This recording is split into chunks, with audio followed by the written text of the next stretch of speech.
ಚಿನ್ನ ಖರೀದಿ ಕಡಿಮೆ ಮಾಡಿ ಅನ್ನುವಂತಹ ಸಲಹೆಯನ್ನು ಪ್ರಧಾನಿ ನರೇಂದ್ರ ಮೋದಿ ಅವರು ಕೊಟ್ಟಿದ್ರು. ಪ್ರಧಾನಿ ನರೇಂದ್ರ ಮೋದಿ ಅವರ ಸಲಹೆಯ ಬೆನ್ನಲ್ಲೇ ಈಗ ಚಿನ್ನದ ವ್ಯಾಪಾರ ಪಾತಾಳಕ್ಕೆ ಕುಸಿತ ಆಗಿದೆ.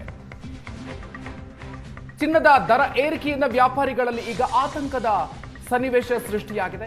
ಆರ್ಡರ್ ಕೊಡ್ತಾ ಇಲ್ಲ, ಚಿನ್ನ ಕೊಳ್ಳೋದ್ರಲ್ಲಿ 50% ಕಡಿಮೆಯಾಗಿದೆ ಅನ್ನುವಂಥ ಮಾತನ್ನ ವ್ಯಾಪಾರಿಗಳು ಹೇಳ್ತಾ ಇದ್ದಾರೆ. ವ್ಯಾಪಾರ ಇಲ್ಲದೆ ವ್ಯಾಪಾರಿಗಳು ಊರಿಗೆ ಹೊರಟಿದ್ದಾರೆ. ಸುವರ್ಣ ನ್ಯೂಸ್ಗೆ ಚಿನ್ನದ ವ್ಯಾಪಾರಿ ಸಾದಿಕ್ ಪಾಷಾ ಹೇಳಿಕೆಯನ್ನು ಕೊಟ್ಟಿದ್ದಾರೆ.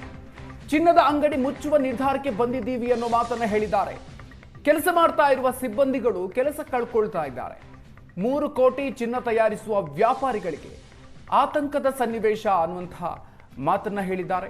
ಪ್ರಧಾನಿ ನರೇಂದ್ರ ಮೋದಿ ಅವರು ಮೊನ್ನೆಯಷ್ಟೇ ನೀಡಿರುವಂತಹ ಸಂದೇಶದ ಬೆನ್ನಲ್ಲೇ ಈಗ ವ್ಯಾಪಾರಿಗಳಲ್ಲಿ, ಚಿನ್ನದ ವ್ಯಾಪಾರಿಗಳಲ್ಲಿ ಆತಂಕ ಶುರುವಾಗಿದೆ. ಜ್ಯುವೆಲರ್ ಅಸೋಸಿಯೇಷನ್ ಸೆಕ್ರೆಟರಿ ಆಗಿರುವಂತಹ ಸಾದಿಕ್ ಪಾಷಾ ಅವರಿದ್ದಾರೆ, ಅವ್ರನ್ನ ಮಾತಾಡಿಸ್ತೀನಿ. ಸರ್, ಈಗ ಚಿನ್ನದ ದರ ಗಗನಕ್ಕೇರ್ತಾನೆ ಇದೆ. ದಿನದಿಂದ ದಿನಕ್ಕೆ ಚಿನ್ನ ಕೊಳ್ಳುವವರ ಸಂಖ್ಯೆ ಕೂಡ ಕಡಿಮೆ ಆಗ್ತಾ ಇದೆ. ಯಾವ ಮಟ್ಟಕ್ಕೆ ಬಿಸ್ನೆಸ್ ಲಾಸ್ ಆಗ್ತಾ ಇದೆ ಅಂತ? ಮೇಡಮ್, 5 ವರ್ಷ ಮುಂಚೆ ನಾವು ಪ್ರಾಫಿಟ್ನಲ್ಲಿ ಎಲ್ಲ ಜ್ಯುವೆಲ್ರಿ ಅಸೋಸಿಯೇಷನ್ನವರು, ಜ್ಯುವೆಲ್ರಿ ಅಂಗಡಿನವರು, ಆಚಾರರು, ಈ ಬಂಗಾಲಿ ಕಲ್ಕತ್ತಿಂದ ಬಂದು ಅವ್ರು ಕೆಲಸ ಮಾಡ್ತಾರೆ, ಅವರೆಲ್ಲ ತುಂಬ ಖುಷಿಯಾಗಿ ಆರಾಮಾಗಿದ್ದರು. ಆಮೇಲೆ ಈ ರೇಟು ಜಾಸ್ತಿ ಆಗ್ತಾಯಿತ್ತಲ್ಲ, ಆವಾಗ ಏನಾಯಿತು, ಸ್ವಲ್ಪ ಪ್ರಾಬ್ಲಮ್ ಬರ್ತಾಯಿತ್ತು. ಈಗ ಏನಾಗಿದೆ, ಸಡನ್ನಾಗಿ ಒಂದು 6 ತಿಂಗಳಿನಿಂದ ರೇಟು ಹೈ ಆಗಿದೆ. ಬೆಳ್ಳಿ ಬಂದು 4 ಲಕ್ಷ ಚಿಲ್ಲರೆ ಆಗಿತ್ತು ಬೆಳ್ಳಿ, ರಿವರ್ಸ್ ತಿರ್ಗಾ 3ಕ್ಕೆ ಬಂತು. ಈಗ 2,90,000 ಈಗ ಬಂದಿದೆ. ಆವಾಗ ಏನಾಗಿತ್ತಂದರೆ ಎಲ್ಲ ಸ್ಟಾಕ್ ಮಾಡಿದ್ರಲ್ಲ, ಬೆಲೆ ಜಾಸ್ತಿ ಹೋಗುತ್ತಂತ ಸಡನ್ನಾಗಿ ರಿಟರ್ನ್ ಬಂತಲ್ಲ, ಅದರಲ್ಲಿ ನಾವು ಒಂದು 60, 70, 100 kg ನಾವು ಮಾರೋರು. ಆ ಥರ ಜನ ಏನಾಗಿದೆ, ಲಕ್ಷಾಂತರ ರೂಪಾಯಿ ಲಾಸ್ ಆಗಿದೆ. ನನಗೇನೆ ಲಾಸ್ ಆಗಿದೆ ಲಕ್ಷಾಂತರ ರೂಪಾಯಿ. ಅದರಲ್ಲಿ ನಾವು ಬೆಳ್ಳಿ ನಾವು ಕೊಡೋಣ ಅಂತ 8 ದಿವಸ ಬಿಟ್ಟು ಕೊಡೋಣ ಅಂತ ಇಕ್ಕಿದೆ ಸ್ಟಾಕು. ಅದರಲ್ಲಿ ಕಮ್ಮಿ ಅಂದರೆ ಒಂದು ಇದ್ರ ಮೇಲೆ 1 kg ಮೇಲೆ 1 ಲಕ್ಷ ಲಾಸು, ಆ ಥರ ಆಗಿದೆ. ಈಗ ಏನಾಗಿದೆ, ಸಡನ್ನಾಗಿ ನಮ್ಮ ಪ್ರಧಾನಿ ಮೋದಿ ಅವರು ಹೇಳಿದ್ರಲ್ಲ, ಗೋಲ್ಡ್ ಪರ್ಚೇಸ್ ಮಾಡಬೇಡಿ 1 ವರ್ಷ ಅಂತ ಹೇಳಿದ್ರಲ್ಲ, ಅದರಿಂದ ತುಂಬ ಎಫೆಕ್ಟ್ ಆಗಿದೆ. ಒಂದು 3 ದಿವಸದಿಂದ ಈಗ ಪರ್ಚೇಸಿಂಗ್ ಯಾರು ಮಾಡ್ತಾಯಿಲ್ಲ, ಸೇಲ್ ಮಾಡ್ತಾಯಿದ್ದಾರೆ. ಹಳೆ ಚಿನ್ನ ಸೇಲ್ ಮಾಡೋದು, ಅದು ಇದು ಮಾಡೋದು, ಅಂದರೆ ಯಾರು ಬಂದು ಆರ್ಡ್ರ್ಗಳು ಕೊಡ್ತಾಯಿದ್ರು, ಅದನ್ನು ಆರ್ಡ್ರೂ ಕೊಡ್ತಾಯಿಲ್ಲ. ಅದು ಎಫೆಕ್ಟ್ ಆಗಿದೆ. ಇನ್ನೊಂದು ಮಾತು ಏನಂದರೆ, ಸ್ವಲ್ಪ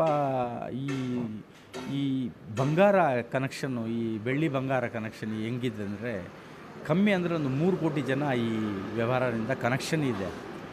ಇದರಲ್ಲಿ ಕೆಲಸ ಮಾಡೋರು ಕಮ್ಮಿ ಅಂದರೆ ಒಂದು 1.5 ಕೋಟಿ 2 ಕೋಟಿ ಜನ ಇದ್ದಾರೆ. ಇದು ಮಾಡೋರು, ಬಂಗಾರ ರೆಡಿ ತಯಾರು ಮಾಡ್ತಾರಲ್ಲ, ಆಚಾರ್ಯಗಳು ಇದ್ದಾರೆ.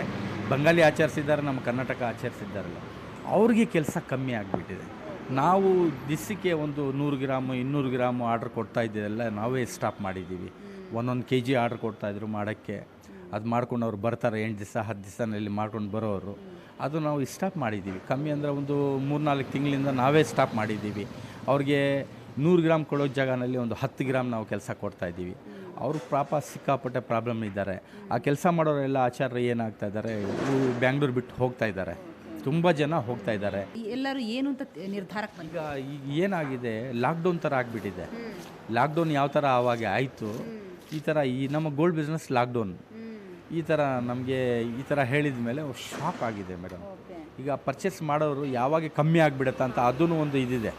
ಮೋದಿಯವರು ಏನನ್ನ ಹೇಳಿದ್ದಾರೆ, ಆದರೆ ಇನ್ನೂ ಜಾಸ್ತಿನೂ ಆಗ್ಬೋದು, ಅದೂ ಒಂದಿದೆ. ಕನ್ಫ್ಯೂಸ್ ಇದ್ದಾರೆ, ಕಸ್ಟಮರ್ಸ್ ಕನ್ಫ್ಯೂಸ್ ಇದ್ದಾರೆ. ಬೆಂಗಳೂರಿನಿಂದ ಕ್ಯಾಮರಾ ಪರ್ಸನ್ ಪ್ರಸಾದ್ ಜೊತೆಗೆ ಮಮತಾ ಮರ್ಧಾಳ, ಏಷ್ಯಾನೆಟ್ ಸುವರ್ಣ ನ್ಯೂಸ್.